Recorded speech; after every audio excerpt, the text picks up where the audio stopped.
Сложете агнешките джуани в тенджера заедно с една глава лук, един морков и стрък целина, обелени и нарязани на едро. Залейте с вода около литър и половина 2. Добавете около една супена лъжица черен пипер на зърна, дафиновия лист и сол на вкус. Оставете на котлона да кипне и гответе, докато месото започне да се отделя от костите, около 4 часа. Прецедете бульона и почистете месото от костите. Обелете и нарежете на малки купчета останалите морков и целина, както и пресния лук и скелетката чесън.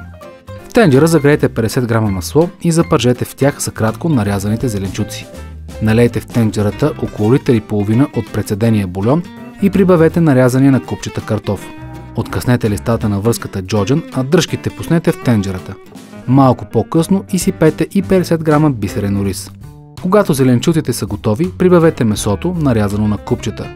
За застройката в купа разбъркайте хубаво лимоновия сок, киселото мляко, брашното и жълтъците. Налейте един черпак от горещия бульон в сместа и темперирайте. Изсипете в тенджерата при месото, разбъркайте и изключете котлона. Изведете клонките джоджан и добавете наситнените заделени листа джоджан.